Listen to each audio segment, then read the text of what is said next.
We can't hear you.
My apologies. I didn't realize I was on mute here.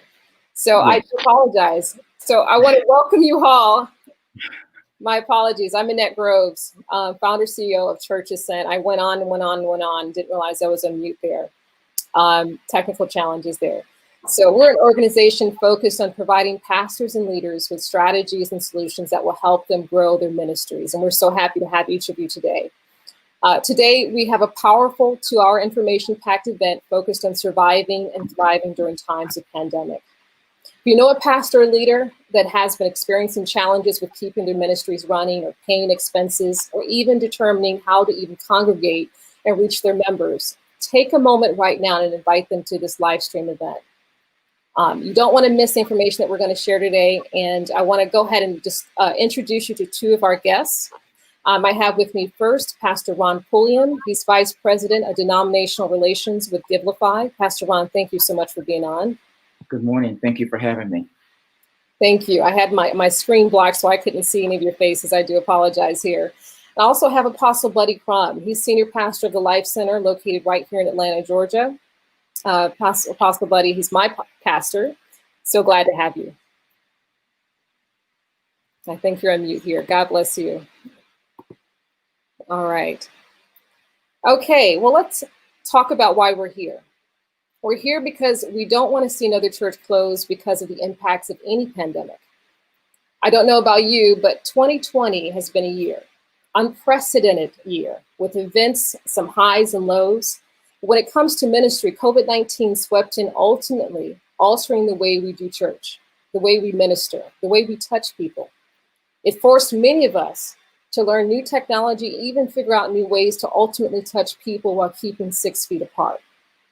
Ultimately, many churches have closed their doors, and it has compelled me to form a company like this, Church Ascent, for the very purpose of equipping churches with solutions on how to maintain and survive and thrive during these times of uncertainty. Now, I got some statistics here. Certainly, we don't want to paint a grim picture. We don't want to depress anyone, but it's staggering what you're about to hear right now. And then we're going to hear from our guest speakers. So listen to this. According to the Christian Century, approximately 3,700 churches close each year. It's up to half are unsuccessful new churches. So this was prior to COVID. After COVID, that number, I'm sure, has catastrophically increased, and that's very alarming. I will hear more about that, talk more about that. About a third of congregations have no savings, according to a 2018-2019 National Congregation Study, and just 20% of them live stream. Now, this was back in April when this study came out, but these days I know I've seen everybody live streaming. So even I'm live streaming, never done it before, as you can probably tell, but live streaming has definitely become more popular since COVID hit, but just think about that. When COVID first hit, a lot of us weren't ready. A lot of us weren't ready. The blow has been the hardest in nation's many small congregations, which is half of U.S. congregations are 200 members or fewer. So a lot of these smaller churches have been impacted the most and unfortunately had to close their doors. So what I want to do is, I don't want to keep going. I can go on and on about some of these statistics. But what I want to do is I want to hear from Pastor Ron. Pastor Ron, I know you're with us and you're with Gimplify. Tell us a little bit about who you are and about Gimplify. Good morning to you, Annette, and thank you for inviting me to be a part of this very important discussion. And to you, Apostle Buddy, it's wonderful meeting you. I've heard amazing things about you as a man of God and a man of faith and a man of vision. And we're honored to be a part of such a wonderful discussion.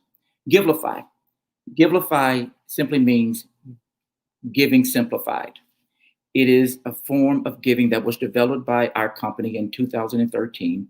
And the whole purpose behind uh, this formation of this company was simply this: to create an alternative way for individuals to make a donation to their church or to their nonprofit. We know prior to COVID, and I'm sure that a part of our conversation is going to be called pre-COVID, and then the next part is going to be post-COVID, but not really post-COVID, just after COVID had come and taken over our lives. Um, Even prior to COVID, the use of technology in giving was uh, staggering. It was very low. People were very uncomfortable with doing it. But what we realized is this: that everyone always communicated with their cell phone. You and I both know that if we leave home going to church or anywhere, the last thing to do before we leave is we check to make sure we have our cell phone. Well, wouldn't it make sense that that same very important device is used when we want to go and worship and giving or support those organizations that we care about? So that is how Givelify was birthed. Now, Givelify, it is an app that is free for a church to download, for a church to sign up, free for donors to download. In order to download the app, you go to the Gimplify.com, you go to your app store, and it provides a means for individuals to make a donation to their church anytime, anywhere, any amount. We know that people are not writing checks. You, I, and Pastor Buddy, we don't write checks like we used to. And the younger generations, many of them have never seen a checkbook, but everything they do it with their phones. So Givelify's whole mission was, why not make giving usage of the phone an acceptable way for people to support those things that they care about. So we created this company in 2013, 2014. In 2019, 2020, we COVID came along, and it revolutionized, just changed the way that everyone is giving. So Givelify is here, sitting at the precipice of providing a lifeline for churches to keep their doors open during these unprecedented times. So churches that are not using a form of online giving, we recommend Gimplify, of course, but they're not using a form of online giving. It is hastening, and I dare say, I shudder to think what 2020 is going to look like when we say the number of churches. You're given staggering numbers prior to COVID. What is going to happen now? So Gimplify, this wonderful company, we are the official giving app or the preferred giving app for many of the major denominations, from the Churches of God in Christ to the National Baptist to the Full Gospel. The PAW use it for their national conventions, and many organizations are using it. In this period of time, we have been blessed to approaching 1 million individuals have downloaded the app. 40,000+ churches use Gimplify every week. For a church to have it, it doesn't cost you anything to have it in your possession. If you don't use it, there are no monthly fees. There are no sign-up fees. There are no hidden fees. So there's only a transaction fee if someone makes a donation to your organization. So and I know we're going to talk more about it, but I really encourage all of our listeners, all of you that are not using a form of giving, I would like for you to take a look at Gimplify. I think you will be pleased with it. If you look at the reviews, we have in excess of 45,000 reviews, a 4.9 rating. I was reading the other day and periodically I go back and read app reviews. And I read this amazing review the other day, and it was a very simple review. It simply stated that I am so grateful that Gimplify is here, that I can support my church, which is, we hear this all the time. And then the next line said, I am totally blind, but I can still be a supporter to ministry. Those are the testimonies. Those are the reviews that we hear so often. Sometimes smaller churches or churches you don't have lots of resources, you think these things are beyond your reach. Uh, Givelify was built with a small church in mind. Givelify was built wanting to bring state-of-the-art technology for churches and organizations and ministries that on their own could not write the check to afford these services and this level of excellence and expertise that Givelify is providing to the ministry. So if you're a small church, you can use Gimplify. If you're a medium-sized church, you can use Gimplify. If you're a large ministry, you can use Gimplify. Gimplify affords you the opportunity, if you have church management systems, that it will integrate with many of the major church management systems. What is the other wonderful, wonderful feature? Every single day, every business day, deposits are made into your account. If they make a deposit by 9 o'clock, the next business day, those monies are in your account. Unlike some that you have to go and withdraw those funds from your account or ask for them. We understand that churches many times live from day to day or week to week. And so you cannot afford to not have those monies working for you in real time. That's one of the other major benefits of Givelify. What does it cost to have it? For a transaction of $10, the fee is a simple 2.9% plus 30 cents per transaction. So for $10, the fee is 59 cents. And the deposit into your account the next business day is $9.41. For $20, it's 88 cents. For $25, the fee is $1.03. For $50, the fee is $1.75. For $100, the fee is $3.20. That is the only cost that you will ever incur. There are many who will charge monthly fees on top of transaction fees. Again, Givelify was built with you in mind, that those churches that cannot afford those fees, you get this amazing technology, and it doesn't cost you anything other than to sign up and to encourage your donors to give. And what we have seen from church to church, nonprofit to nonprofit, they have all seen exponential growth in their revenue for their church because they have this. You ask your population, you ask your members if they have you ask for cash. I have 3 children. My children don't carry cash, and I'm sure I'm not in the minority there. I don't carry cash. If I ask for them to give cash, it's going to be $2, maybe $3. But this way, they can give an amount that is commensurate with how they are blessed and how they care about the ministry that they are supporting. It enables people to give on Tuesday when they receive their salary, their checks. They can pay their tithes immediately to the church in lieu of waiting until Sunday, in lieu of coming to church and having to swipe or to go to a kiosk. This becomes every member's personal swipe and personal kiosk, because they can make donations on vacation when they're not at church. And my goodness, while we're quarantined, churches must continue to receive support. Even when the physical doors are open, the ministry continues. And this is a vital way for those in this time and times to come to support ministry. That's awesome, Pastor Ron.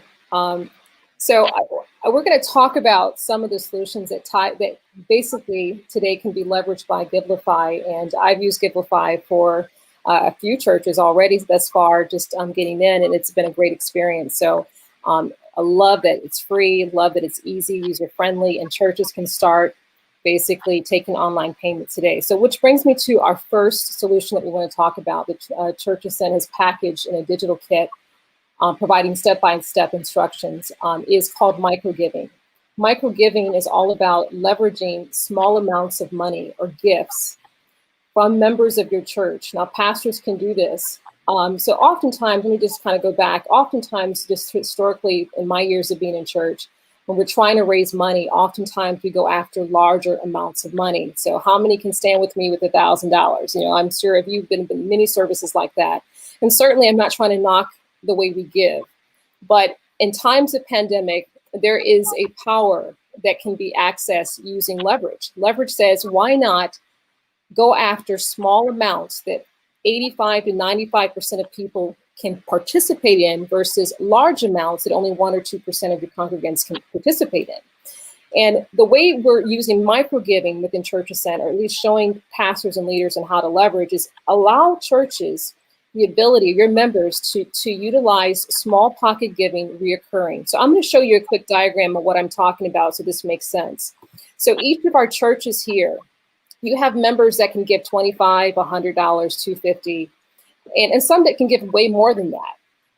Of course, this is not talking about tithes, so we'll never, ever take away from the tithe. The tithe is something that God ordained, not man. So, but each church has members that can give at least $25. Most churches have at least 85%. Of course, we know there's unemployment that's at a record high, and that number may be a little bit off today. But imagine if you have a 50-member church, and each of them are giving $25 per month, your church can bring in $1,250 per month. Now, for most churches that are that small, this can help pay your light bills, your gas bills, can help you be able to keep your doors open and be able to maintain some expenses. Now, if you have a larger church and every member, basically, let's say a 100-member church, and everyone is given $100, then that's $2,500. Now you see the chart here, it kind of shows you member A, which is a $25 giver.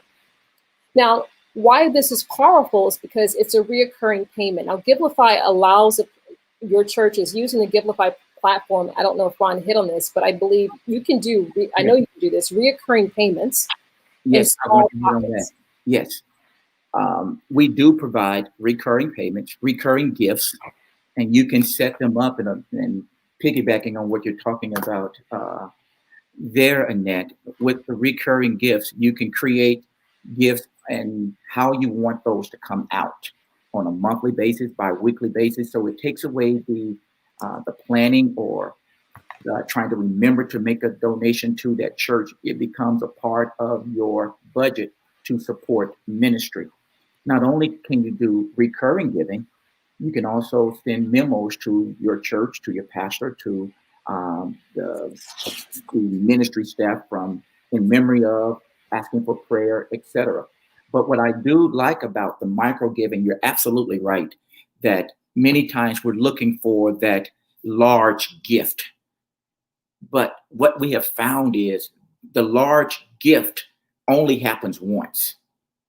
And if that $10,000 gift, which they give on one time, once it's done, once they've given it, it's gone.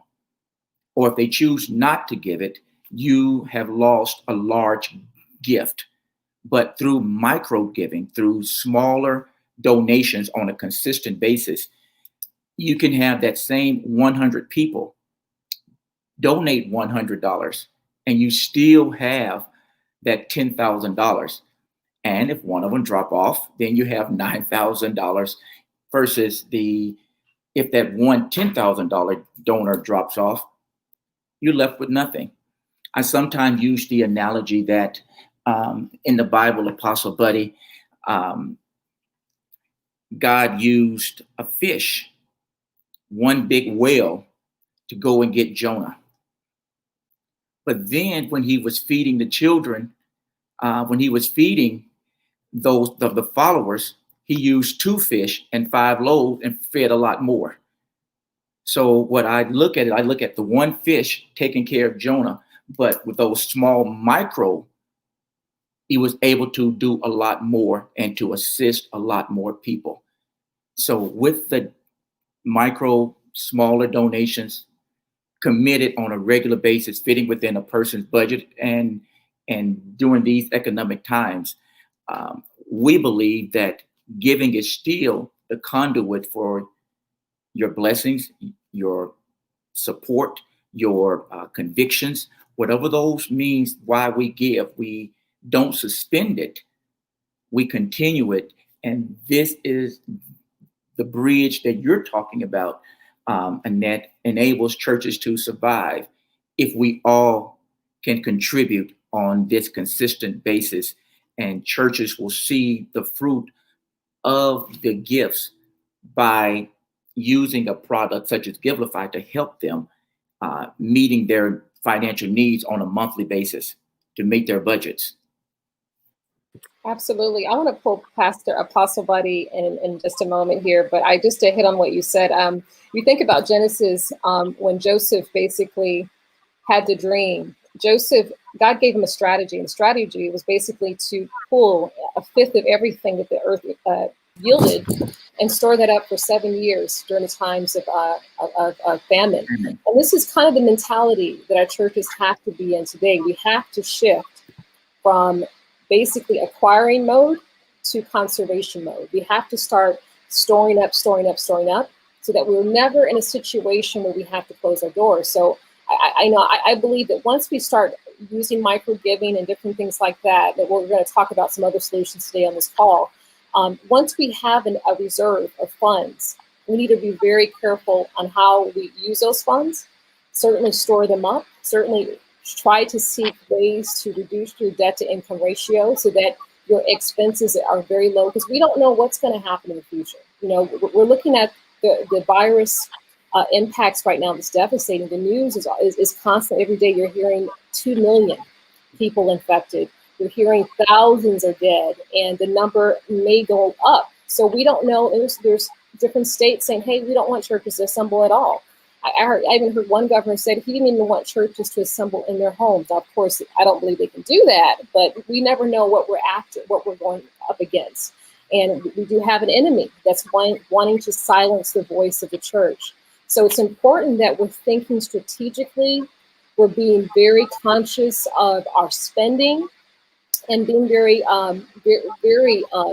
careful of how we're tending to our flock, because we need our flock.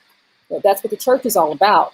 So, Apostle Buddy, I want to pull you in here to talk to us a bit. And you are a man, a seasoned general. You've been pastoring for years. You have a business and finance background. Tell us a little bit about yourself.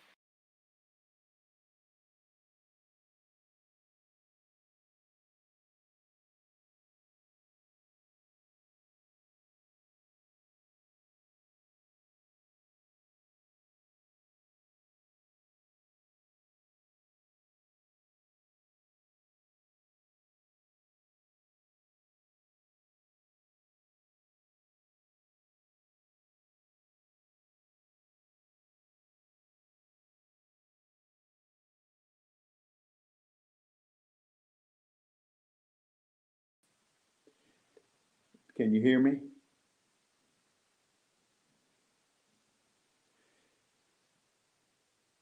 But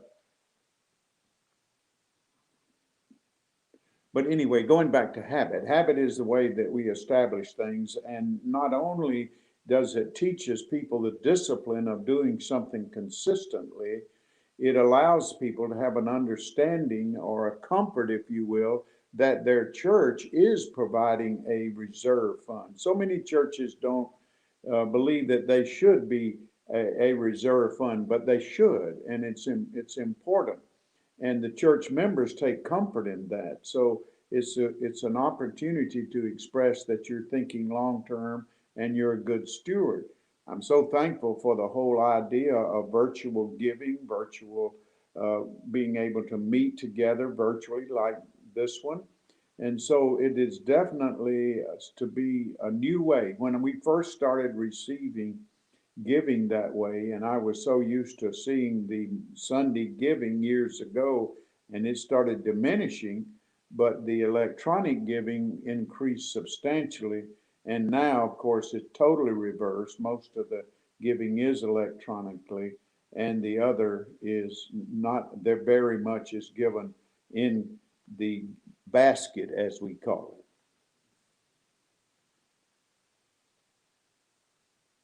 Awesome, Apostle Buddy. So tell me, considering the pandemic has had an impact on a lot of our churches, and you with a unique finance and business background, what have you done that you think has helped you make some good strategic decisions with your ministry? Well, I think that, and that some of the things I've done came out of my business background, and that has always been helpful. And being an entrepreneur and working with the investment banking business with entrepreneurs, you're used to change. So the first thing we did when we realized that we were going to be shut down is we did plan A, plan B, plan C. And they were based upon not only the giving, but the response that we got. And so, from a giving perspective, we've been operating under Plan A, and now we're about to switch to Plan B. Fortunately, something that I was able to do. I'm in very close relationship with those who are our larger givers, and I have stayed in close relationship with them and in fellowship with them during this time to anticipate what the changes would be. And fortunately, because they have always been faithful, the Lord has undergirded them beautifully, and they have been able to continue to give. But I also count in very much every small giving denomination, also, that because they are the part that really causes your plan A, B, and C to fluctuate. It's the basically large givers that hold you as stable, but the up and down are the giving of smaller amounts. And so you continue to encourage people in that direction and continue to give them the opportunity to know that their funds are being handled and managed well. Awesome. Apostle Buddy, thank you so much. Certainly, I got a lot more questions for you. I'm going to go back to Pastor Ron. Pastor Ron with Gimplify, tell us your thoughts on how COVID has impacted the way our churches are giving. What have you seen on the church front? An incredible shift. Pre-COVID, I would say, based upon our statistics, that 27 to 30% of churches were receiving donations through online or through virtual or electronic giving. Mid-March 2020, it completely changed. We are probably, I suspect that probably in the high 90s, 92, 93% of churches are receiving um, their support donations through online giving. Why? Doors were closed. No one was going through the mailbox. Uh, Individuals were uncomfortable even opening mail. Uh, COVID created such a level of anxiety for churches that uh, they had to come up in real time with a new way of giving, with a new way of reaching and touching their supporters, their parishioners. Churches that did not have virtual or Facebook had to figure out how to do Facebook, how to figure out how to do streaming. But they also need to figure out how to receive donations. And so during that period, we all saw a significant clip, an increase in online giving because there was no other means of receiving donations for most churches. I had a funny story that happened to us. Not a funny story, but it was ironic that a church deacon was driving and picking up donations from the members. And the deacon accidentally left the window open while he was driving. And guess what happened, Apostle Buddy? Um, the money and the cash flew out the window. So I sent a note and said, now you really do need Gimplify because the money would be there whether you went to pick it up or not. And so we have just seen just an incredible increase in individuals giving, using electronic giving because of the pandemic.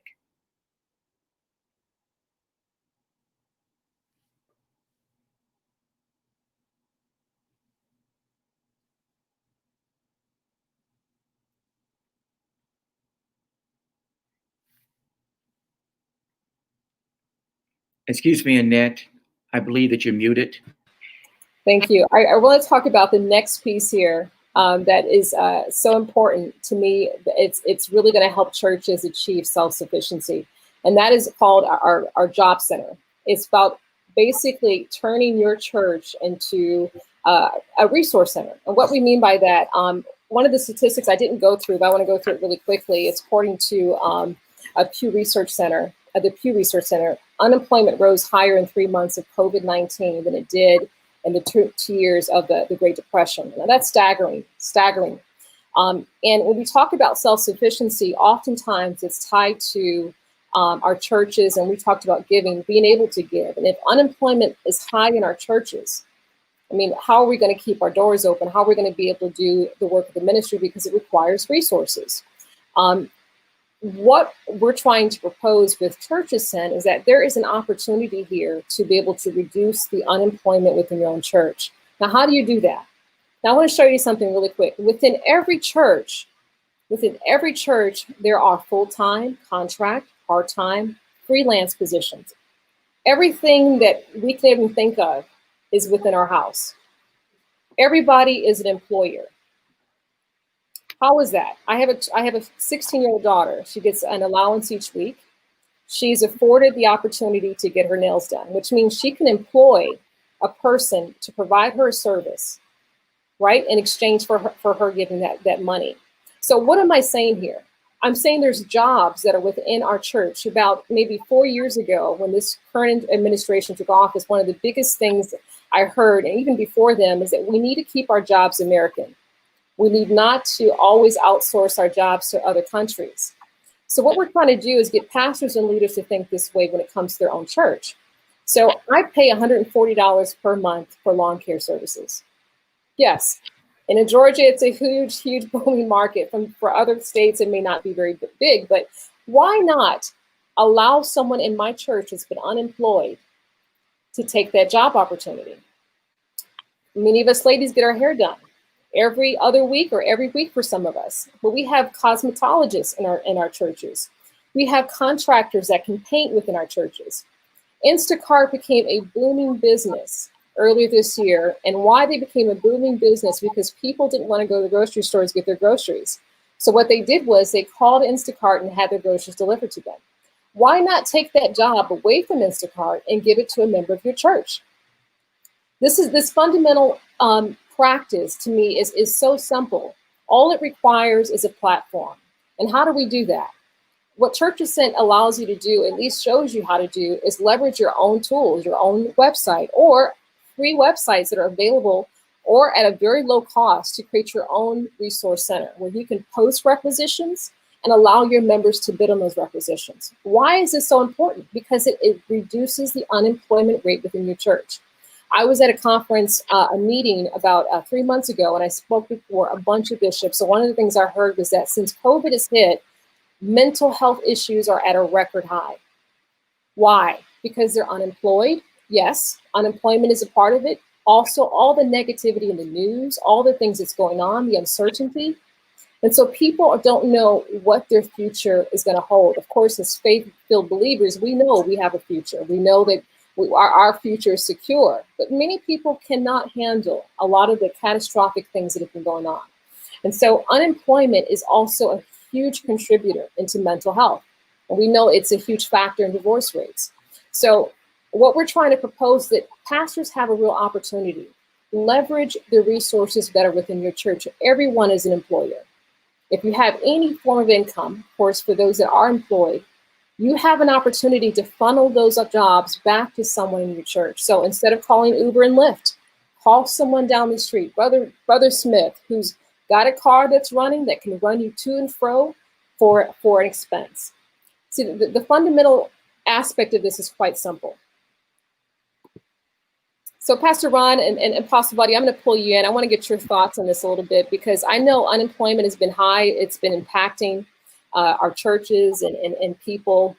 What are your thoughts in terms of what you've seen in your individual areas? And Apostle Buddy, I'm going to call on you first, because I know you both are pastors. Oh, Apostle Buddy, you're on mute. Unemployment is an issue that is part of any change like we've been through. And certainly the church is a place where people are well connected, so we need to take advantage of that. Some of the things that we're doing specifically is we have anybody in the church that knows of a job opportunity within their own company or within a company that as a friend of theirs to call and tell us to list that job, and then we put that information out. So that is one thing. Secondly, what we're doing, we have a part of our church is called Marketplace Alliance, and people know and connect with that, not only for how to be better in their work and job, but also they are having a job fair, and they have these from time to time. And the next one coming up, I think, is in the 1st of October. They've got 25 companies that are actually looking for workers. So this way, this will allow people to come into this on the internet or through the Zoom and be able to talk with these employers and to send them their resume. So we're actively creating that.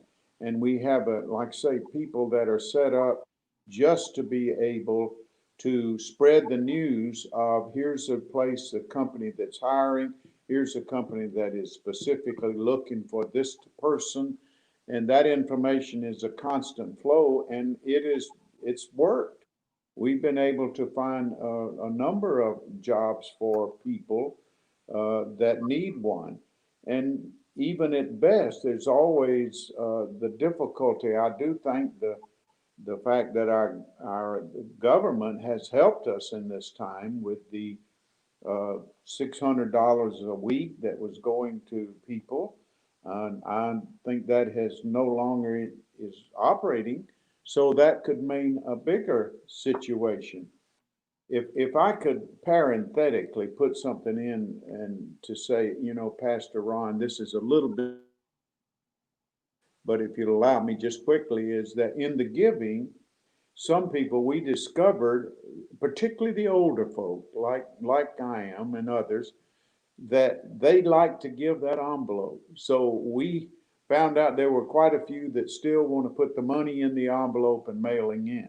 We also set up a phone, direct phone to the person that if you wanted to give another way, whatever that might be, you can call that number and they're ready to receive your giving, whether it's a debit card or a credit card or a check and they don't know how to fill it out and that kind of thing. So you have to make it easy. And I didn't want to divert back to that, but I did want to say that there's some people that the envelope still works, and that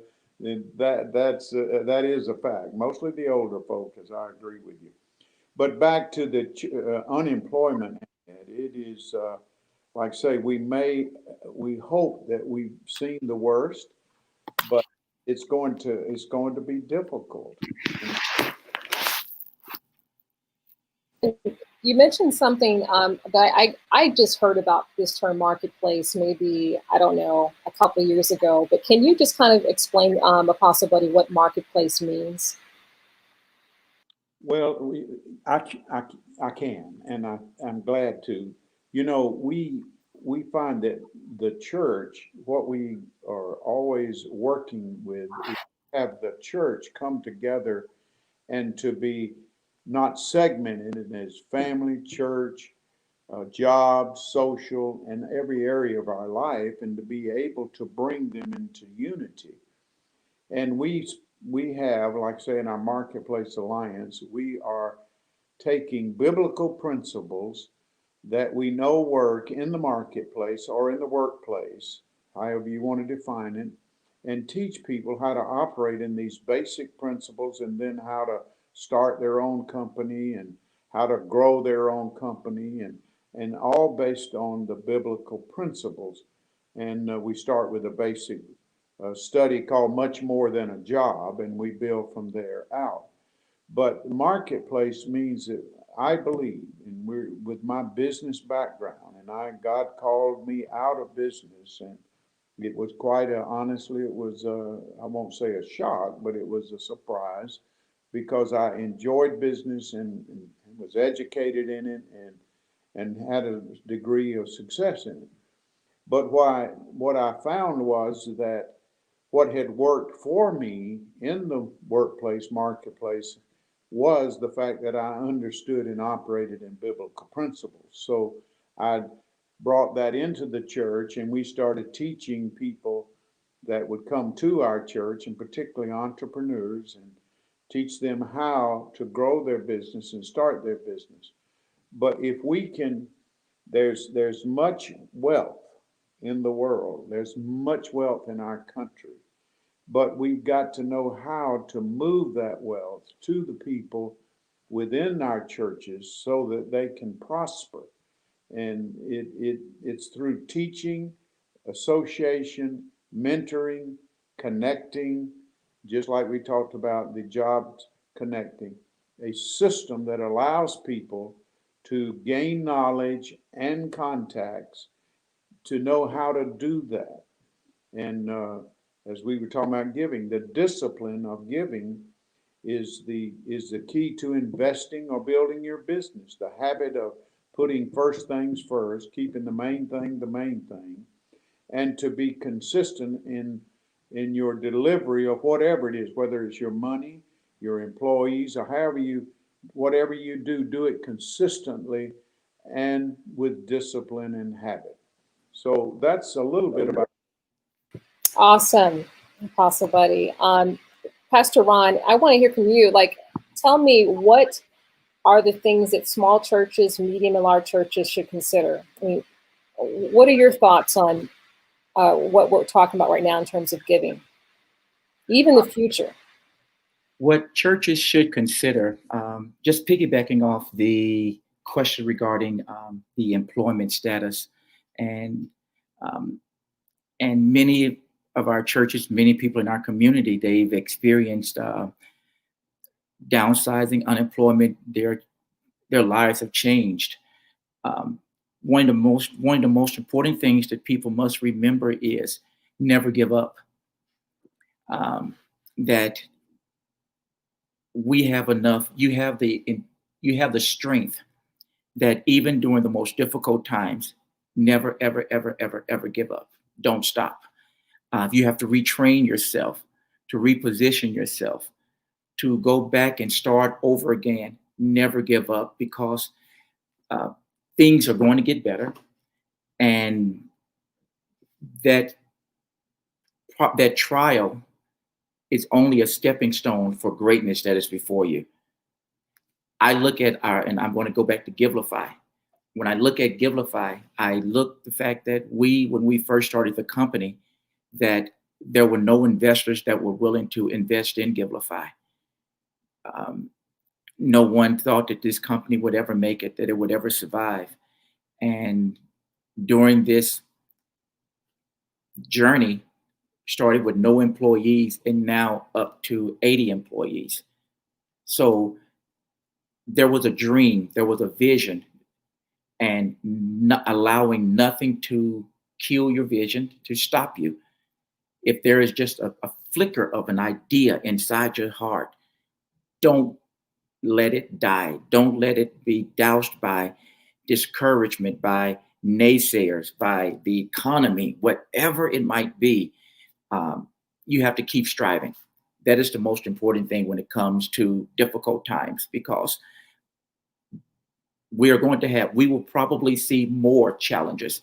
And life is a series of challenges, a series of triumphs, a series of overcoming, but nothing comes easy and nothing gets placed in your lap. But you have to keep fighting and keep striving and never losing focus on your dream. And one of the things about with our CEO, Wally Mafalesira, who always talked about a remaining focus.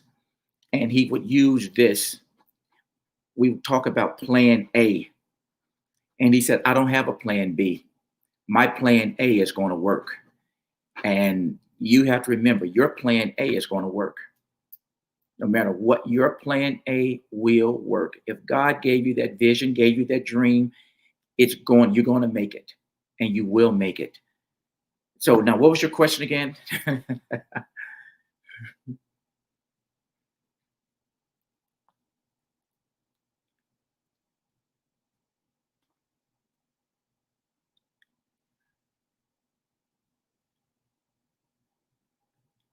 Annette?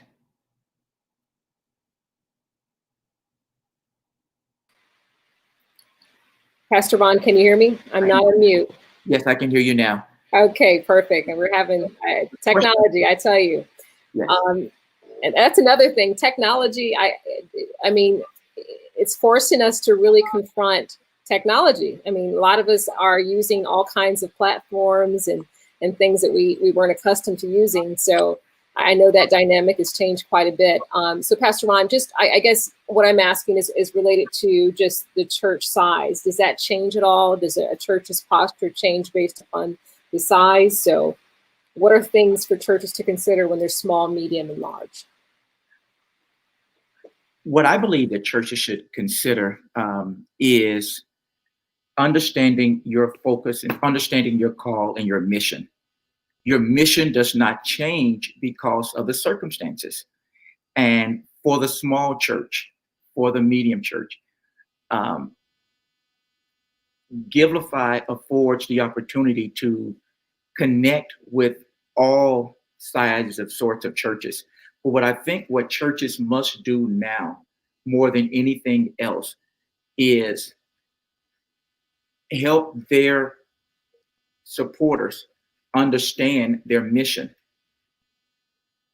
In times past, this is a different generation, and what we have seen with statistics show that millennial donors, they will give, but they want to see where their money is going to take them. What is it doing?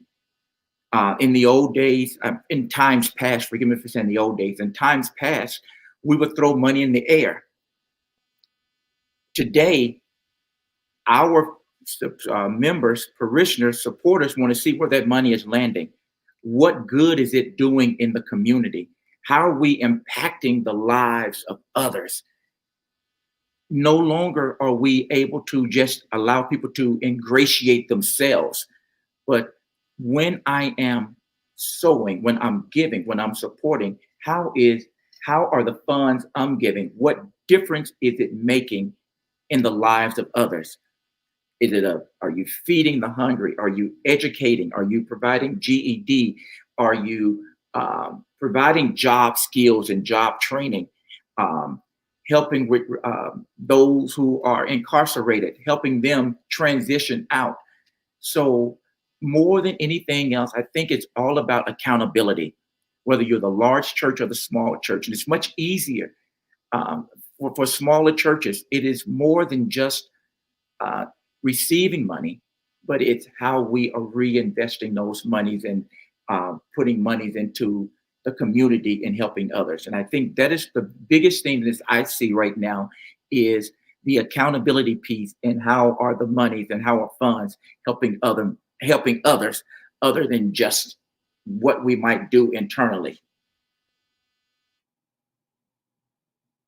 I agree 100%. I think a lot of our churches need a strategy. We need to really pull in either experts or utilize people with financial backgrounds. Oftentimes, we don't want to pull in experts to gain those financial strategies and methods by which to adequately determine how to allocate funds and savings. And we talked about earlier that there was a statistic done that early on during COVID, maybe close to 20% of churches, if not maybe a little bit higher, didn't even have or had a savings account. So that a high percentage of churches were not prepared for, and I'm going back to COVID, what has happened because it's been such a catastrophic series of events this year. Can I jump in right there? Forgive me yes. for interrupting you. You talk about churches and saving. What I've encouraged people to do, quite honestly, and that is many of our jobs, we're no longer, um, we're working remotely.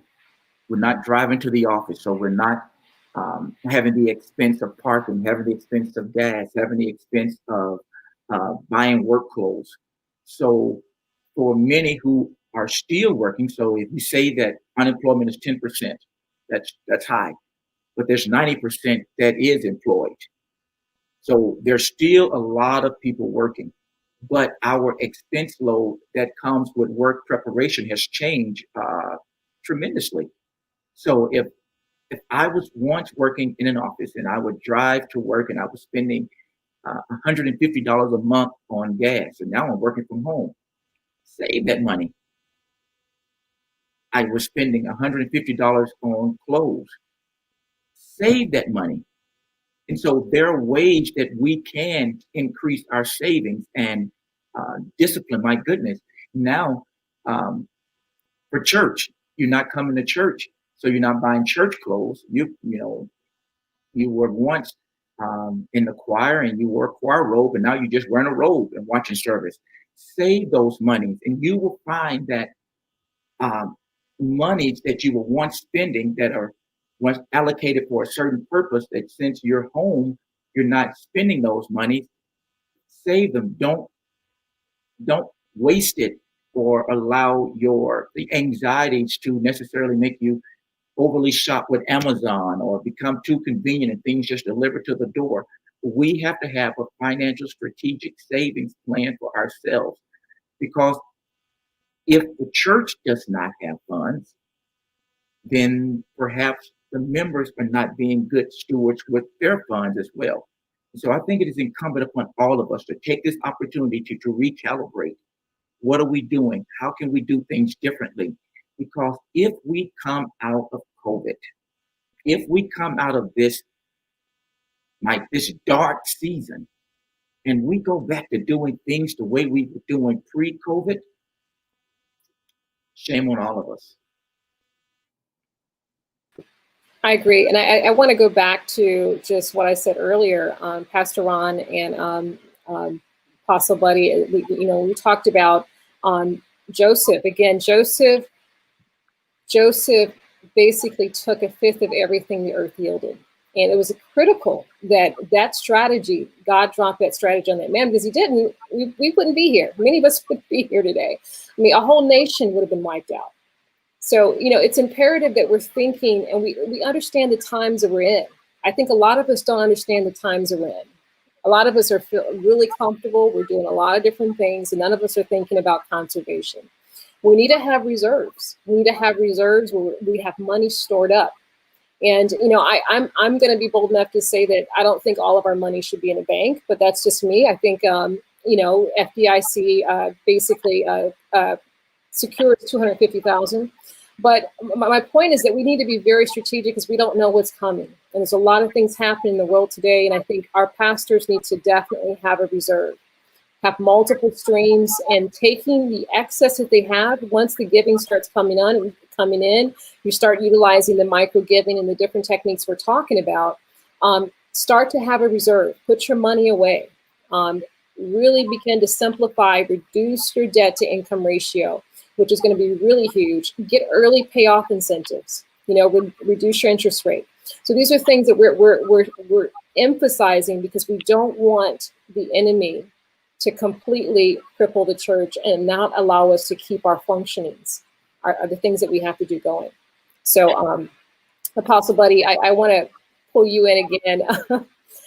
Just considering where we are, thinking about the next 6 months to a year, what should pastors be doing today? Well, I really appreciate Pastor Ron in bringing us some good wisdom on money and so forth. But you mentioned the millennials, and they want to choose where they want their money to go. And this is always amazes me, how much money can go to GoFundMe when I see some of the amounts of money. And I think anticipation is that in the future, a lot of people will be giving not necessarily through the church, but to causes that they believe in, that they identify. So I think one of the things we as church need to do is to be able to communicate to the members specific needs so that they can give to those individual or specific needs. Because I know last year my nephew passed away, and he was very young, so he had a lot of friends. And I, was a little concerned about their being able to handle the funeral. And his wife put out a GoFundMe and had $30,000 in 3 days. And I was just amazed, but it came from the millennials because they saw a specific need. And so I think that is I just confirming the fact that again, as as we were talking about, it is small giving, but it adds up to a great deal of money when you have a large database or a large data of people giving. I think over the next, I think what you made a comment that I want to respond to is the fact that if we wait and think that COVID is not changing. And it's not only COVID, we've got three major events this year: COVID and racial uh, difficulties or challenges, and an election. So all of those can bring stress. And so I think that one of the things over the next 3 months and 6 months is the people look for stability in the church.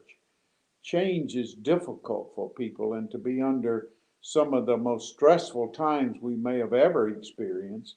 Not only is it, there are many parts of it, even things like yesterday a friend of ours, their daughter's baby was being born, and nobody could be there with the birthing because of the coronavirus. So, and we know people are passing away and just on their laptops. So the only exposure that the family has as they are pass away. So it is stressful, is my point. So I think one of the things the church must do is encourage, comfort, be available, connected, and to stay in touch. The thing that we emphasized at the Life Center is connectiveness, staying connected. Now, for some churches, that's easier than others. For us, it was probably not as easy as some others, but maybe in some ways we were able to do that. In order to do, I delegated two pastors, one to work with the small groups to keep the people encouraged and to keep constant contact, and the other to handle all kinds of ministry needs, and then another that handled just the men. And so there were, my point is connectivity in different areas to encourage, because there's some people that are at home alone, and that is very, very difficult. And the most vulnerable people were the older people, and they're the ones that want to come to church and are not able to because of the vulnerability. So this is, you say, what do we do? I think we encourage. I think we stay connected.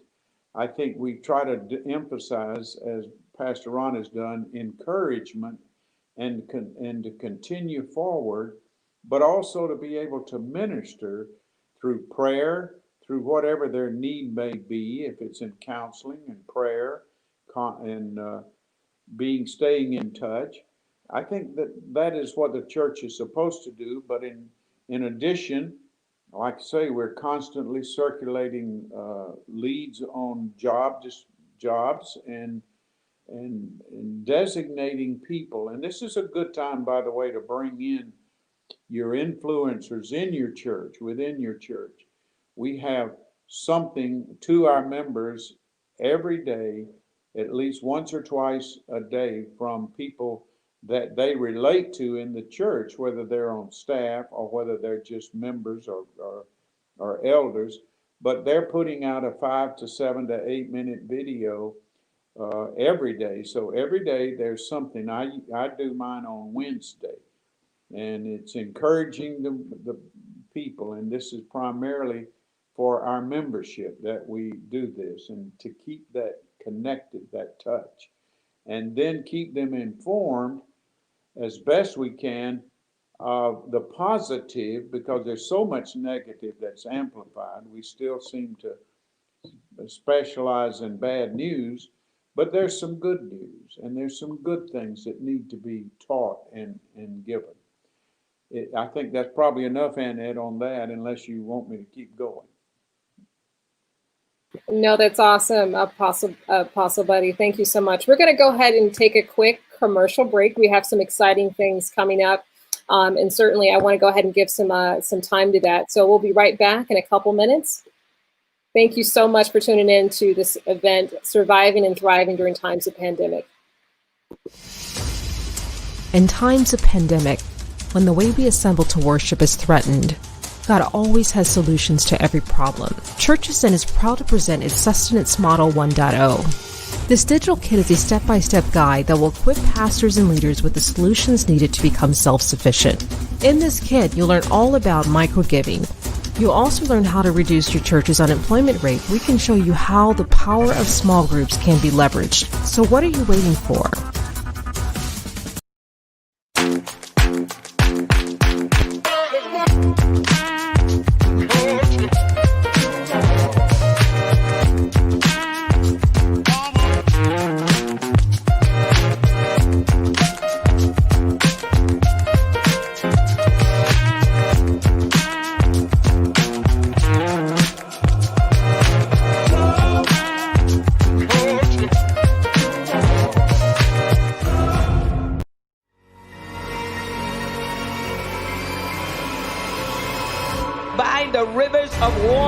Your leaves will not wither, and whatsoever you do shall prosper. I believe opposition has been mounted up against you, but I believe there is a breakout coming as you hear from heaven. Begin to take spiritual responsibility for your own life.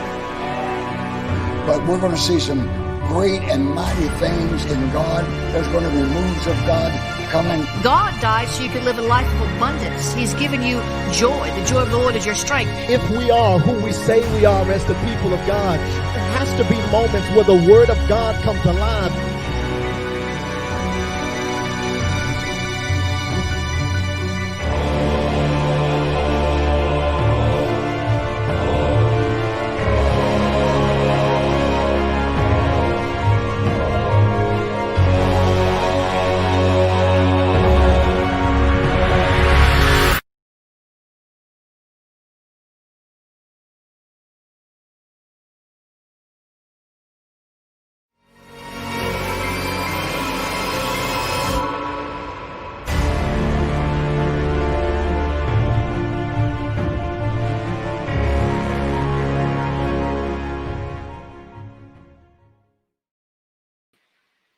Awesome. Well, those are some exciting things.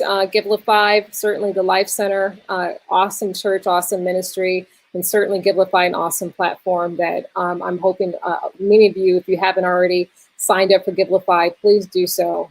Check it out, gimplify.com, and I'm sure your church will be blessed for signing up. So I want to shift gears and talk about right now our third solution, and then we're going to open it up for you to ask questions, and certainly we want to have an informal dialogue with those of you that may have questions about what's going on currently in your church and how to get around it.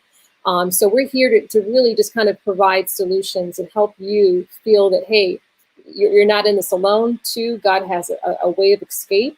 If you're threatened with with foreclosure, if you're threatened with any sort of situation where you feel like you won't be able to keep your ministry going, we're here.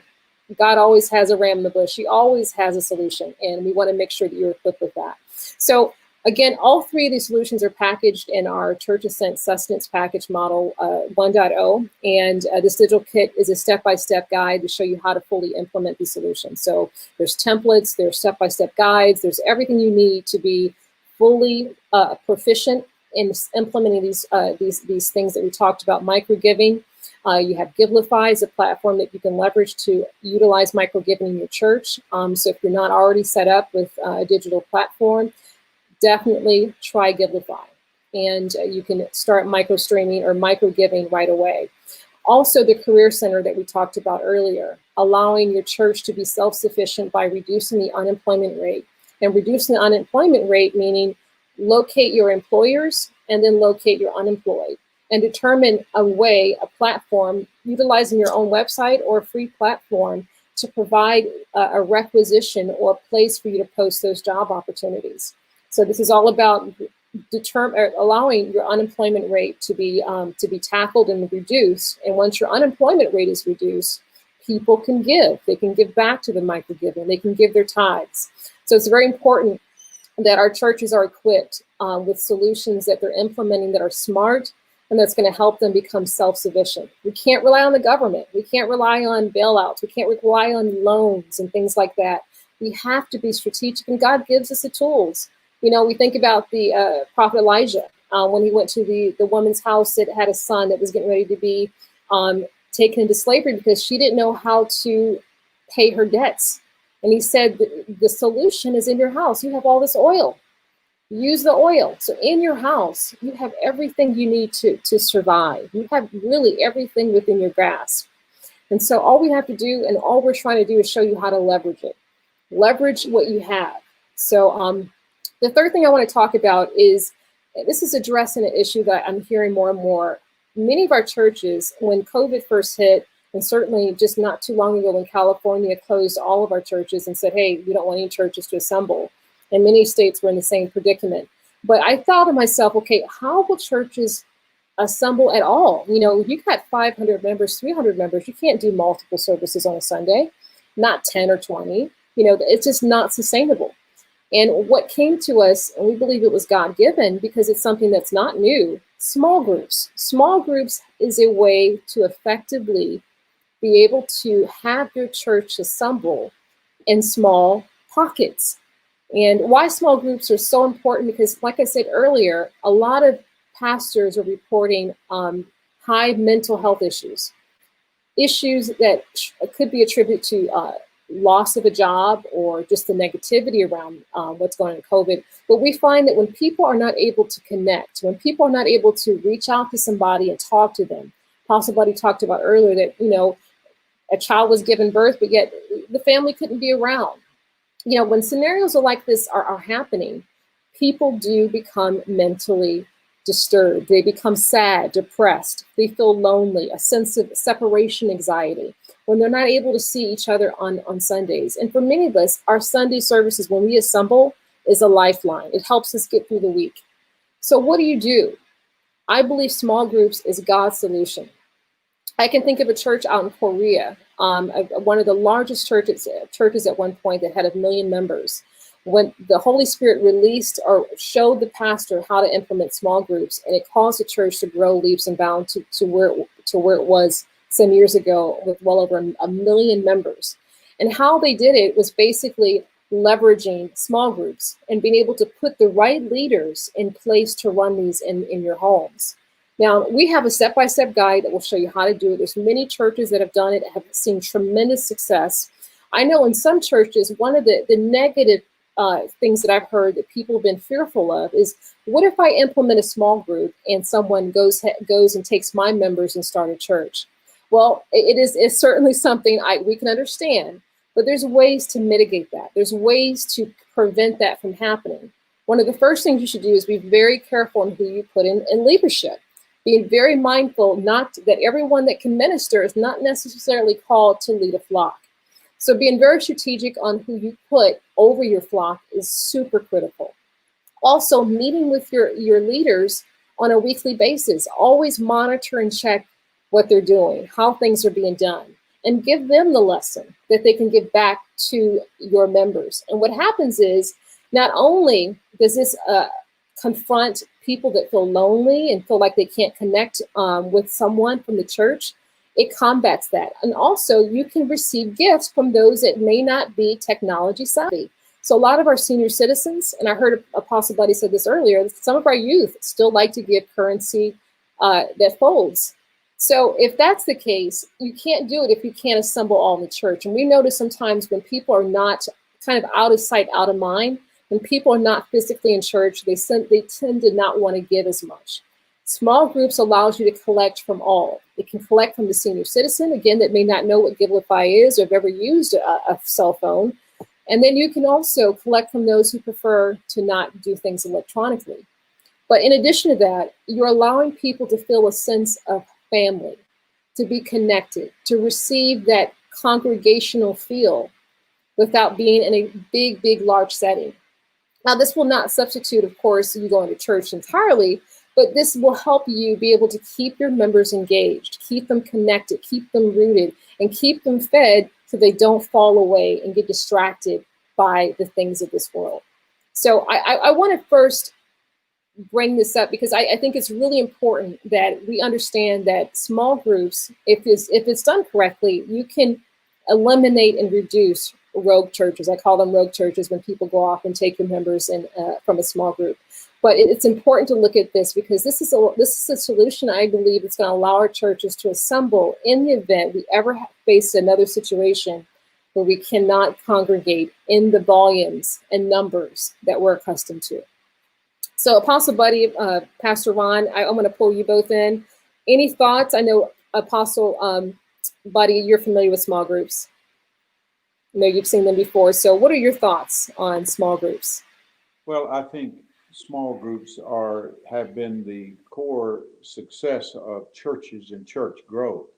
I do believe it had not been for small groups that started probably 25 years ago and has grown since, that the church would not be as far along as it is. I think that it has been the core fabric that has held the church, and certainly mega churches were unknown until small groups started.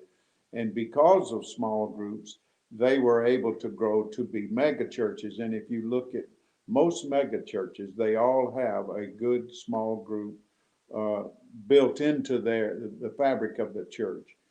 Now, having said that, I'm probably the one we don't use small groups, even though I very much agree with them. And if I were starting a church, I would definitely incorporate small groups. And let me qualify that.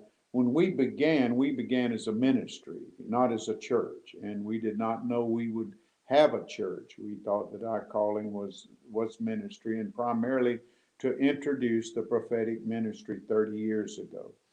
And we started that way, and as we grew, people that wanted to be connected, again, we started, and out of that evolved a church.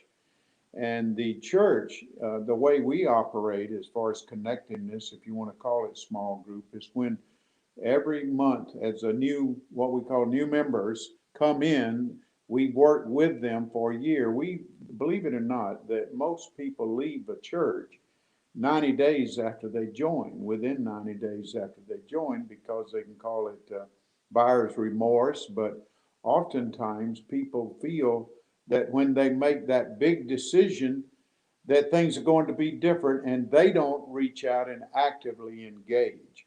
And so as we get a new group each month, new members, we bring together starts with new members class, new members expectation, how to be a good church member.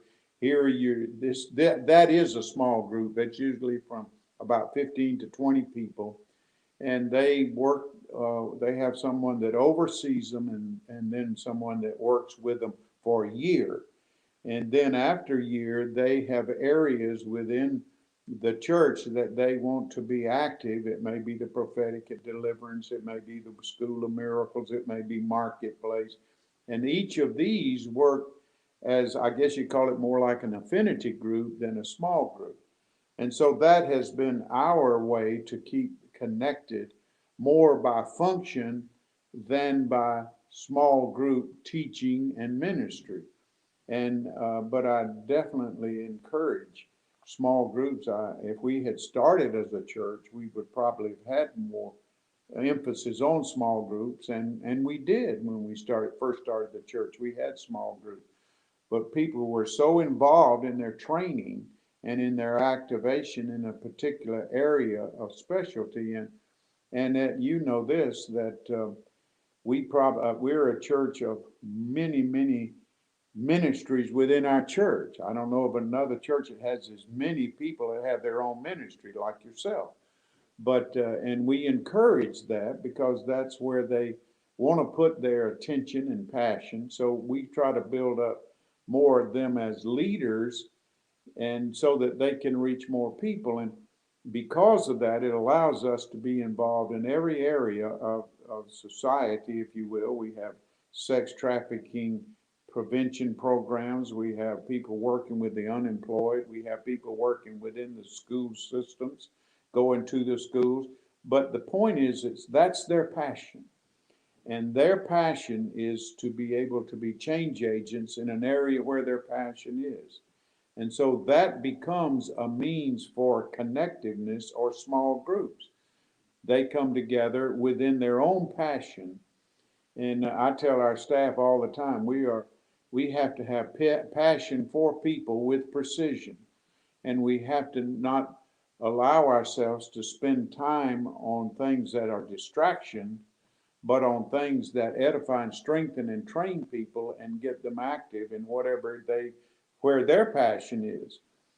But again, I don't want to be contradictory here, because I do very much believe in the small group basis for church growth and church connectedness. Awesome. Yeah, so you made some really good points, and it's definitely something that has grown a lot of ministries. And I want to say that it does not substitute the Sunday morning experience of all of us congregating and coming together, but it is a powerful means to keep people engaged, keep them fed. You know, this is sad, but this is the truth. It's easier to tell someone to come to your home for fellowship and basically for a lesson or a Bible study versus come to my church. And it is the truth. And oftentimes, because it's easier for people to come to a home that's least intimidating, some of us get intimidated in larger groups of people, or they feel like they have to dress a certain way or perform a certain way. That's why the growth can be very substantial when it comes to just using a small group to build your ministry. Certainly, you should keep your small group at a certain number. Some say 12, don't have more than 12 people in a home, and allow your small groups to grow where you can break them out into multiple groups. So there's many benefits behind that. And I think churches should definitely, if you've been considering starting a small group, definitely reach out to Church Ascent if you have any questions. We have a package that will show you how to implement it. And it's just something I think everyone should considering where we are today, and the fact that we may be told, hey, you don't assemble because the numbers are going too high, and we need to be prepared for that. So that's awesome. What we want to do is we're going to open it up for some questions. And I do want to ask Pastor Ron, anything you want to add? So I know you're a pastor, not just a VP of a wonderful, large technology company, which by way is the fastest growing, I believe. It is the fastest growing giving app in the world, and I think it is the greatest giving app in the world. But I think very quickly, when we talk about small groups of any sort, we must remember that the average church size is 75 members, and 100 or less of our churches have 59% of our churches have 100 or less members, and 35% of our churches have between 101 and 500. So if we look at that, 94% of churches have less than 500 members. So that final 6% is where we see a lot of attention is drawn to larger, mega, higher profile ministries. But the work of mission and ministry is really done at a much more of a grassroots level. So when we think about the small church, the small groups, the community, the communing, the ability to be more transparent, that you do not get lost in the numbers. And so smaller groups, smaller settings enables people to actually be ministered to. It enables them to be more transparent, to heal, or to find that healing. And right now, more than I think ever before, um, Apostle, you mentioned the myriad of challenges that seem it's facing um, our country, our world today, between the social, the economic unrest, the political unrest, the health unrest, and there is a lot of fear and stress, and seemingly um, when when we look at, for instance, the COVID, there's two lists. We look at the list that says you've got COVID, and then we look at the list that says COVID got you, and your mind is asking you which of those two lists am I going to be on. So where do you go? You can't scream that out in a large room. You can't expose those feelings to strangers. Smaller groups allows you to feel as though that you're with people who care, and that you're not an island, that your fears and your frustrations, your angst and anxieties are very common. You're not alone.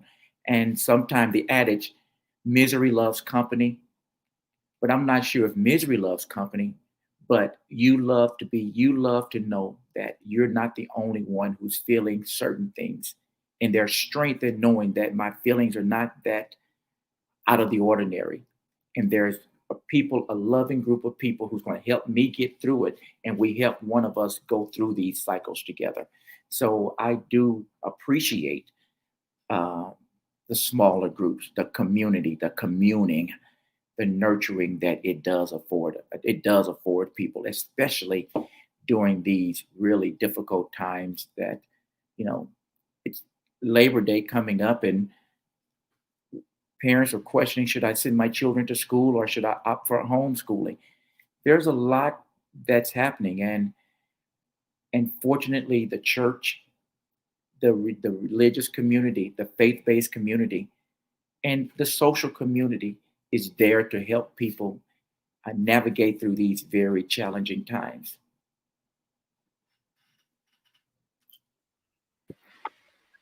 It is.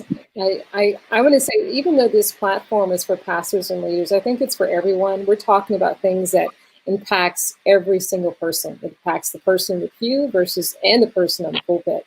So we have some questions coming in from some of our viewers that I want to take right now, and I'm going to just let this first one's from Erica. Does our church have to be registered with Church Ascent in order to begin giving through this program? And how would we know if they are? No, you don't have to be at all registered with Church Ascent. We're just a tool by which it's just trying to help churches, pastors, and leaders have the know-how, the steps by which to do these things. No, you can sign up for Gimplify today. You can start Microgiving today. You can start doing all these things today without Church Ascent. So we're just trying to give you the tools by which to do them. Some of these things are new to you, and some things are not new to some of our listeners. Some churches are leveraging microgiving, meaning they're asking, certainly taking the tithe in, but some of the churches are leveraging a little bit and having it go recurring, or having their members pay recurring in order to help the church stay afloat. And some of our churches do have resource centers, very few that I know, but I know there are some churches out there, and I believe Apostle Buddy mentioned that we have a marketplace at the Life Center that is all about providing opportunities. So there are many churches that are starting to grab hold of this concept and wanting to be more self-sufficient. And I think self-sufficiency is what we're trying to push right now, is that we have to get ourselves into the mindset that we have to be a church that can stand on our 2 feet, despite what's going on in the economy, despite what's going on socio-economically, whatever's going on in the world, we need to be able to be self-sufficient. What's the process to connect with Church Ascent? You just go online to churchascent.com and you can connect with us, and we can definitely get back to you if you have any questions specific to what you need, from just implementation to administration to creative services. All right. So you don't have to register. Definitely go on Gimplify if you want to start using their technology to be able to start doing electronic payments, but definitely nothing to register for. What other questions you guys have? I want to hear from some pastors too. Okay. See some other questions here. How do I get started? Definitely get started by just starting to save. So if you're a pastor and you want to know how to start bringing in money and funds, definitely, I would say make sure that you're connecting with your members. I heard it was a church here in Georgia, basically, when COVID hit, they didn't live stream. So live stream is definitely an important factor with COVID, because when you can't assemble, we need to have a way to stay connected. Live stream is definitely one method by which we can do that. I know we didn't really talk about live stream so much, although we're live streaming, but live streaming is a very essential part of this connected feeling. Certainly small groups is as well. Pastor Ron, anything that you want to add there when it comes to this live stream? Well, live streaming, as with electronic giving, they've always been around, but during this time, everything was accelerated, and the ability the need to connect with your members and to others. And what we have seen with Gimplify, Annette, is since people are at home with Gimplify, because there are so many churches using Gimplify, we are seeing more and more donations being made to multiple churches. And before, you would go to your church and you would be at your church from 11 o'clock to 1 o'clock.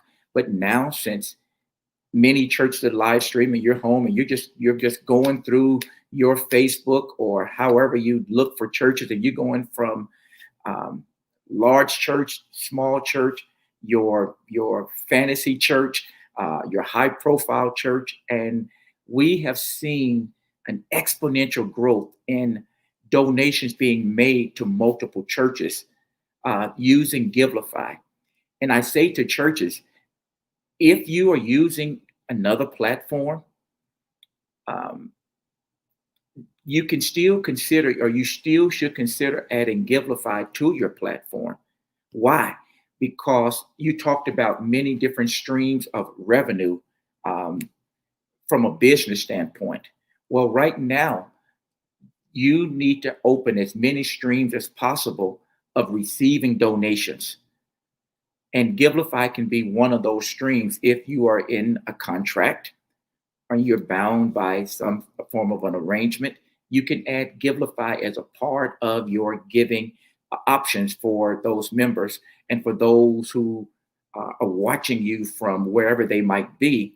They may have Gimplify and they can make a donation to you, which happens with many of our donors and donees, that people give from everywhere and give to multiple churches. So you want to be eligible to receive donations from almost 1 million folks who signed up for Gimplify, that they can be a blessing to your ministry as well. And I see that it's Gimplify is www.gimplify, GIVELIFY.com.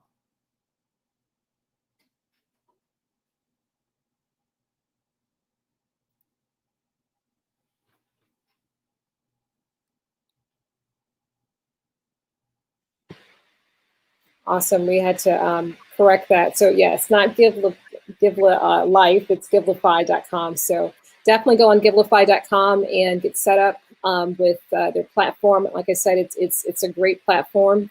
Allows you to do microgiving, reoccurring payments, and it's easy to get set up. It's easy to start today, actually working and getting your church in a place where they can actually take electronic payments. So I'm going to pull in Apostle Buddy really quick. Apostle Buddy, talking about small groups. I know we talked about that, and we talked about just the idea of how just being connected and being able to utilize live stream and just different forms of technology. Now, there was a question in my mind related to technology earlier, but I want to hit on that in just a bit, because technology is a critical part of of just how we survive just these times that we're living in. I think the next 6 months to 12 months, a lot of our pastors need to shift into being more technology savvy, knowing these different platforms like YouTube, Facebook Live, and these different things now. There's so many different new technologies are coming out that's allowing us to even have the equipment by which to do live stream, the equipment to be able to spread the gospel beyond even our own churches' four walls. So talk to me a little bit about, and both of you basically chime in on how technology can help pastors basically sustain themselves and be able to further their initiatives. Well, I think technology for us has been a challenge in that we've been working on it for probably 4 years, 3 or 4 years. We saw the trend was going to be that way, and we began to do that. And for example, we find this interesting. I think we are in a residential area of the Atlanta area. And so when we started, we had a little bit more, a stronger Wi-Fi system than most of them. But in a residential area, we found out that we also didn't have the power that you have if you're commercially based.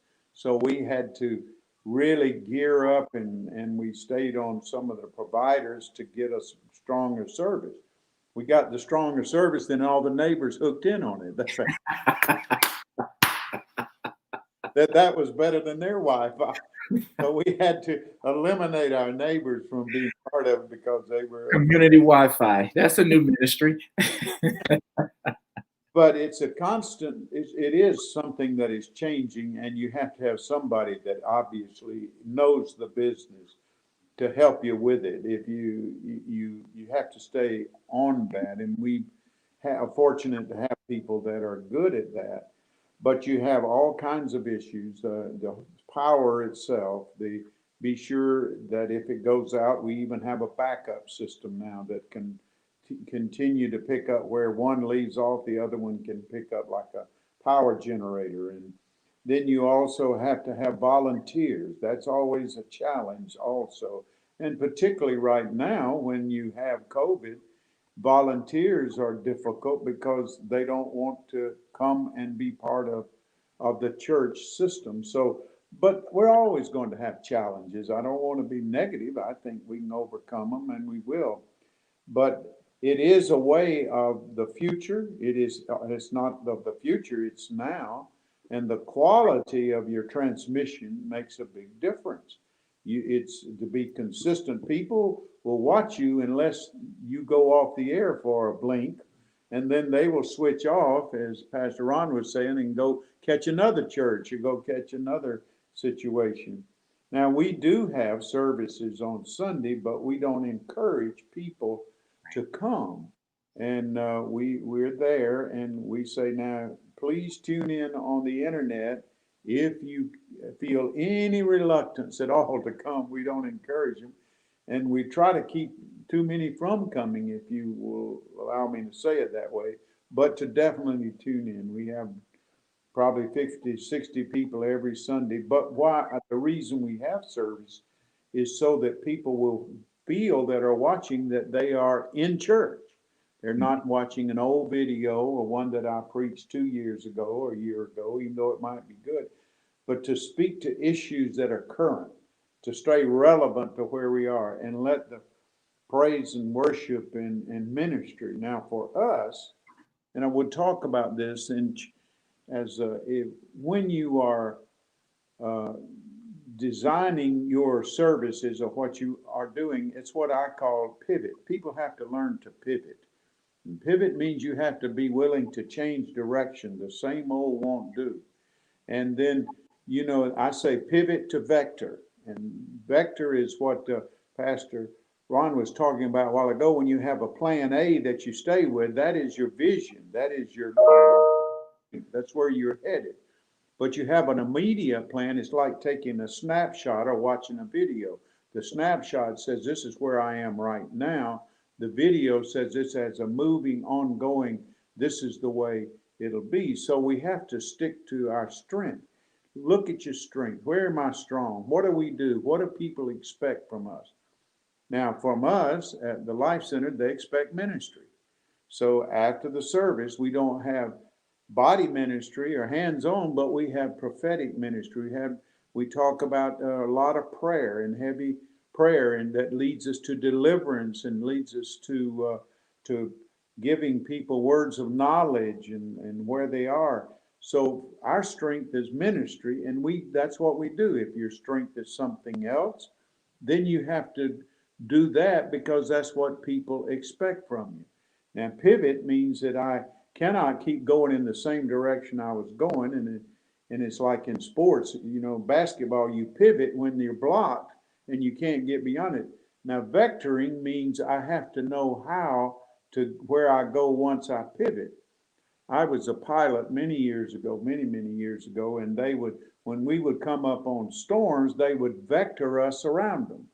And they'd say, okay, to avoid this storm, you need to go and do this. You need to fly higher, and here's your speed, and here's how fast, and here's when you need to vector out, because to get around the storm, you have to have a direction.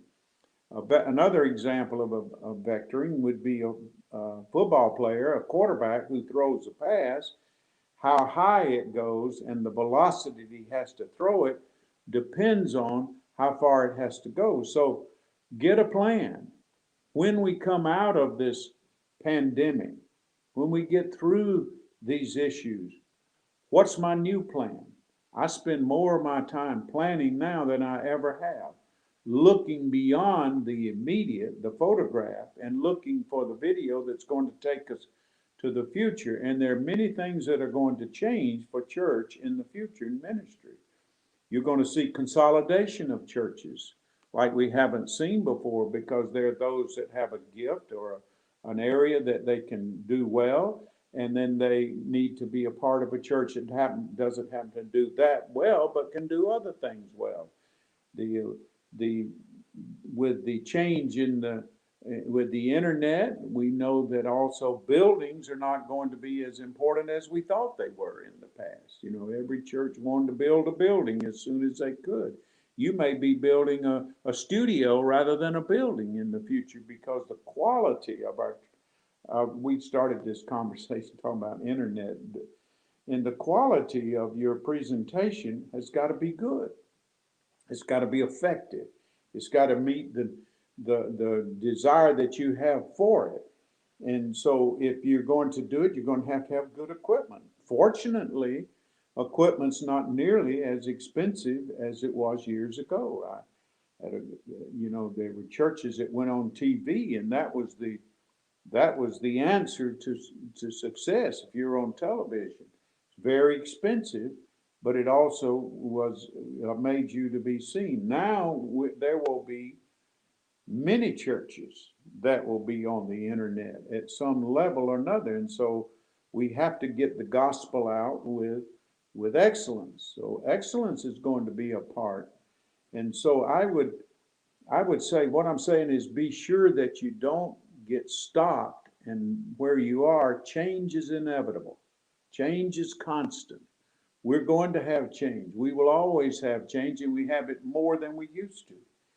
And its changes are more severe. Used to years ago, when I was in the investment banking business, every 4 years we had a change in the stock market. Well, we don't have them as often, but they are more severe now. I mean, these changes of where you have 300, 400, 500 points on the Dow Jones in a day, in an hour, in a moment, it can start off, drop 500 points, come up 3. But that's how people that work the stock market make money. If they didn't have change, they couldn't make money. Churches will depend upon change if we can understand what's causing the change, and out of that place take advantage. Church is going to, it not only will change, it needs to change. And there are things that we would like for business as usual to come back, but it won't. So pivot and vector, do both. Pivot, but vector around. How do I get around this so that I can change directions and be prepared when I do, and know that there's going to be a change. Embrace it. Embrace it. And people don't like change. They just don't like it. They like stability. But change is what causes things to happen. And out of this pandemic, there's a great deal of planning going on now. I know with an apostolic connections that I work with, there's tremendous amount of strategic planning going on now of how, when we come out of this, can we be much more effective in providing the good news that we carry. And it's going to be positive once we get through it, but let's embrace it for what it is. Awesome. I mean, that powerful. I mean, you hit it right on the head that our churches definitely need to be able to pivot, be able to be fluid, and be able to really understand, the times that we're living in and how to adjust to those times. Things are changing. We went from not being digital to now being everything's digital. Our Bible studies, our Sunday services, all of our engagements are now moving more digital. I mean, whenever I go on YouTube, I see so many churches now that have live streams, have YouTube accounts. And so there's so many things that's causing us to rethink how we do things.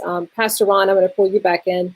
There's a question that's directly related to Gimplify, and let me get that question in here. Pastor Ron, it says, how can the pastoral leadership move from coordinating to empowering members to sign up for Gimplify? Okay, well, thank you for the question.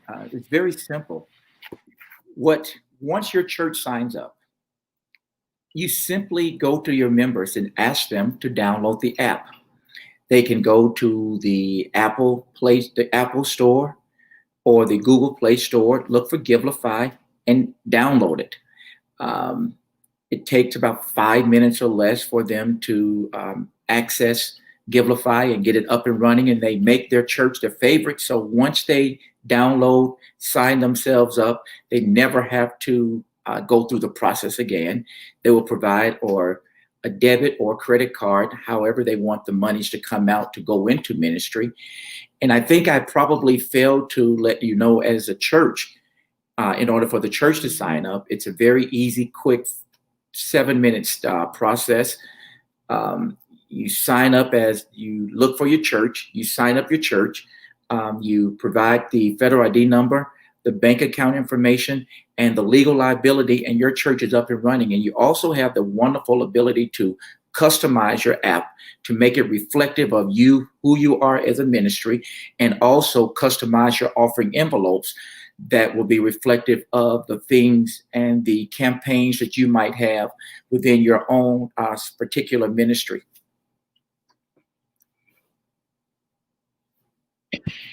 Awesome. All right. So I know we have about 15 more minutes left to this. Anything else, Pastor Ron, you want to share? You've had so much experience from both the corporate side with Gimplify and the pastoral side, just as you and Pastor Buddy both share that in common.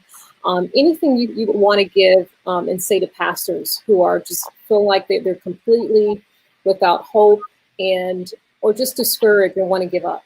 Anything that you want to share with them? Stepping out of Gimplify for a second, the Bible says that he that hath begun a good work in you shall continue it until the day of Jesus Christ. So that work to be completed in you is not predicated on the storm that you are going through. It's not predicated on the trial or the test or the adversity that is around you. You must continue to remember this. He that begun a good work in you, he's going to continue that work. And if you can weather this storm, I shared with our company when we were going through this COVID time and the many challenges, I said to the team, we were built for this moment. And pastor, leader, minister, husband, wife, family, whomever, we were built for this moment. We were not built to break. We were not built to lose. We were not built to give up. We were made for this moment. And you will make it. You can get through this. But is it going to be easy? Perhaps not. but you were built for the toughness that it requires. And so I encourage you, get up tomorrow and go minister, go love, go serve, go preach, go participate, go share, whatever it is, because there's someone that is looking and needing you to help them through this. They need you, and you can't give up.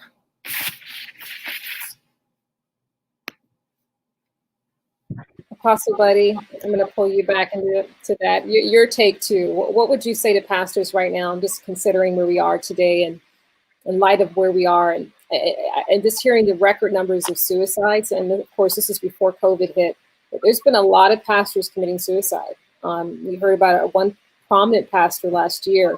But talk to our pastors today and just tell them what you feel is in your heart that they need to know. Well, I certainly concur with the good word that Pastor Ron brought. I think it is exactly as he said. We have to get active and be active, and specifically in the area that you feel that gives you passion. But I would also say one of the things in times like these, we have to learn to encourage ourselves. You have to do a lot of self-talk.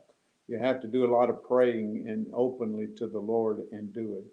You think about the situation of David at Ziklag, how desperate that looked for him. And yet it says he encouraged himself. And you encourage yourself by reconnecting with who you are in the Lord, and that he's called you, and that he didn't make a mistake. And that, yes, we've all missed the mark many times, but that he knew that before he called you, that you would. So encourage yourself. Look at the things that have been done and the positive things, and talk to people and that you can not only trust, but you know are going to encourage you when you talk to them. We can't encourage the people until we encourage ourselves.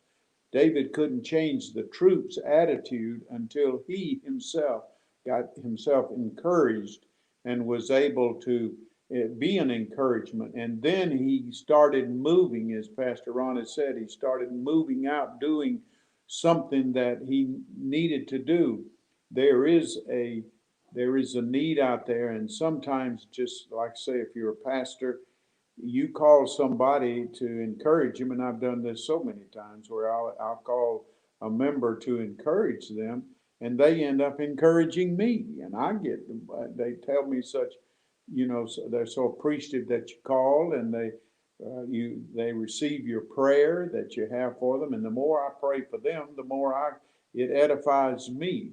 And some of the issues, the other thing for me, I've been, like I say, doing this a long time, and been through so many cycles and ups and downs, maybe not one like this one, but through many kinds of economic ups and downs, and people that you thought were your friend forever, they decide that they don't want to be your friend, and that's very discouraging.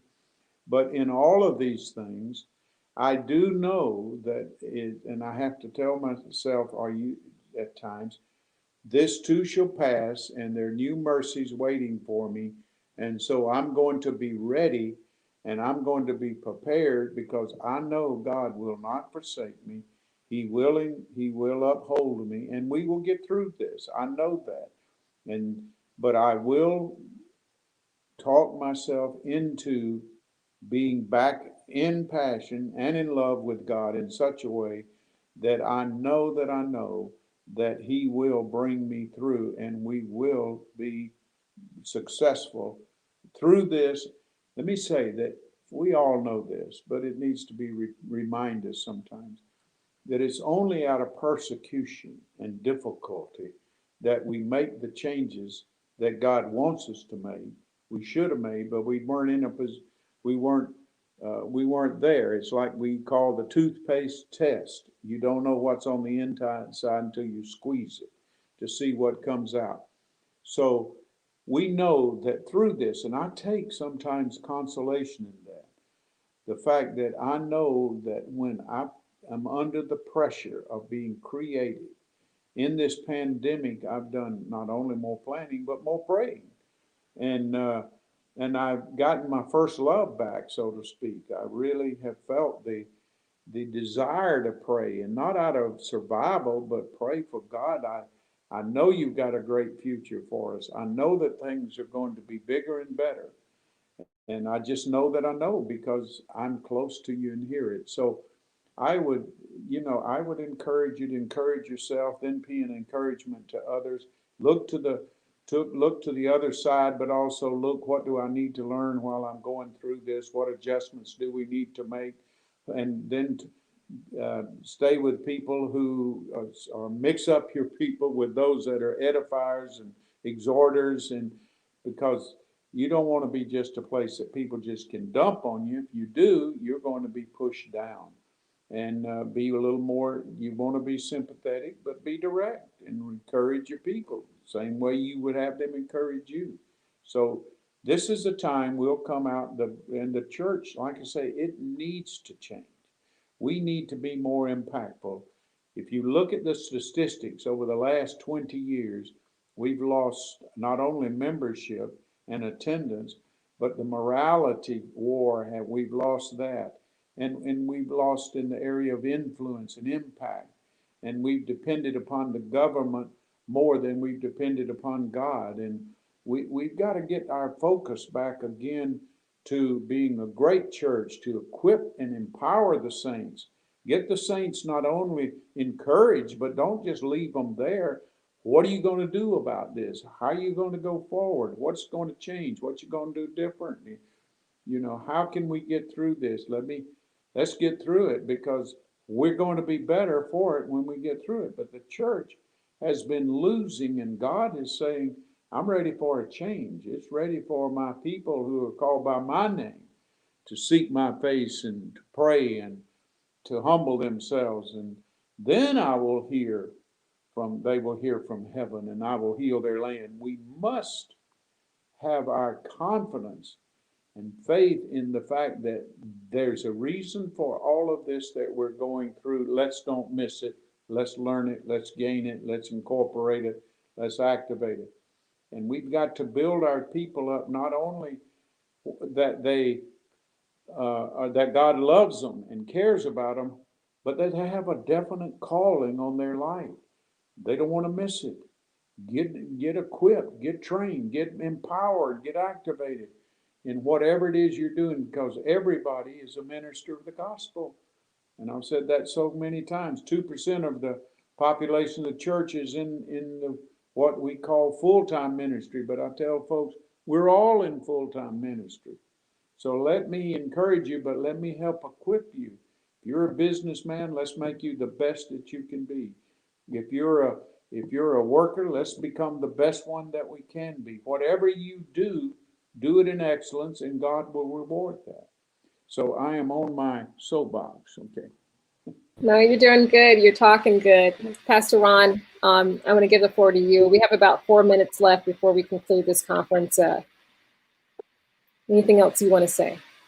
Well, thank you so much again for the opportunity to be a part of the Ascent conference. And again, Pastor Apostle Buddy, thank you for sharing this time with me also.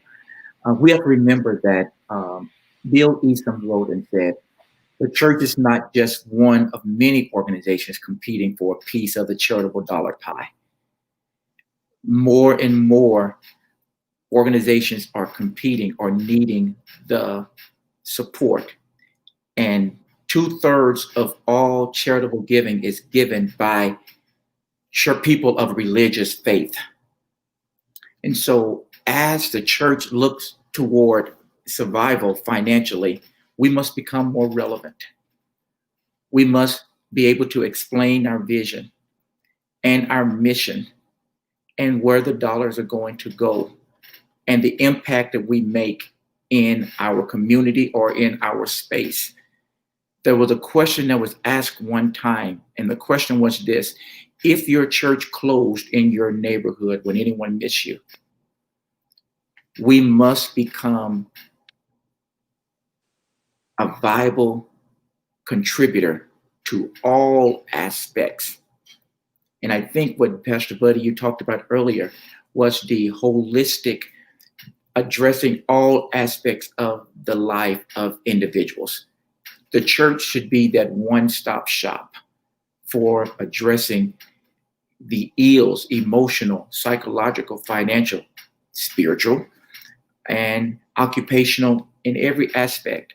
And so when we let our donors, our supporters know what we're doing and why we're doing it, we will see more and more support coming and investing in the work that you're doing. I again invite you to please take a look at, consider Gimplify. You can go to www.gimplify.com, Givelify, and learn more about our company. Gimplify, it's free to sign up, free to download. So it doesn't cost you anything to have it in your, as a platform or a way of receiving donations. We have seen more and more increases in donations being given to ministry, even during this pandemic. And what our research shows that after this is over, 93% of the people who are giving through virtual, through electronic means are saying this: I'm not going back.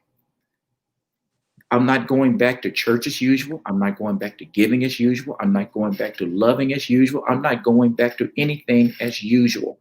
And so I say to my faith-based community, let us not go back to the pre-COVID days, but let us equip ourselves and prepare ourselves for what is next. We were caught not prepared this time. We don't want to be like the foolish virgins the next time. We will be prepared. And now is the time for us to be prepared for what is next. Again, Annette, thank you so much for your kindness and your invitation. And Pastor Buddy, I hope that we can continue to connect. And I really, really, really do appreciate the wisdom and the things that you have shared in this virtual conference. I've been a fan of what you've had to say. So thank you again. And to all of you, God bless you.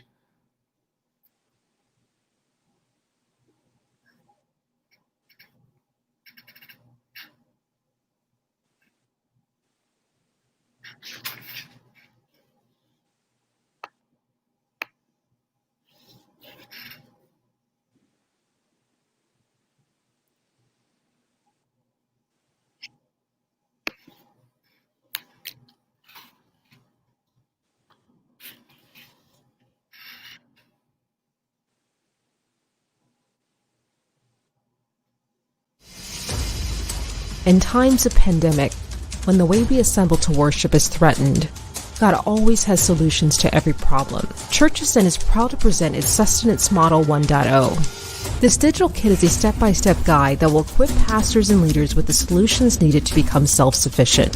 In this kit, you'll learn all about microgiving. You'll also learn how to reduce your church's unemployment rate. We can show you how the power of small groups can be leveraged. So what are you waiting for?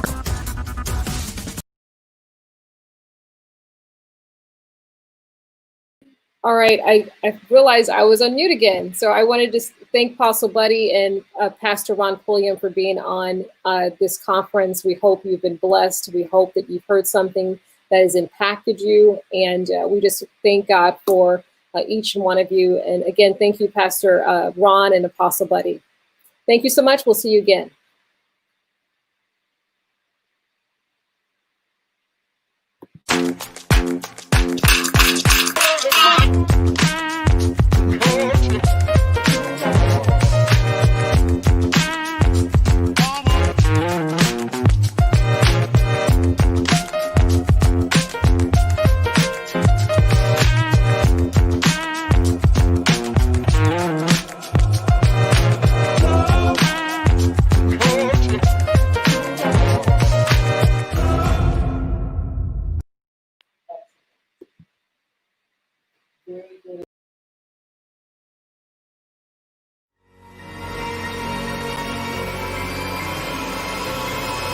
By the rivers of water, your leaves will not wither, and whatsoever you do shall prosper. I believe opposition has been mounted up against you, but I believe there is a breakout coming as you hear from heaven. Begin to take spiritual responsibility for your own life.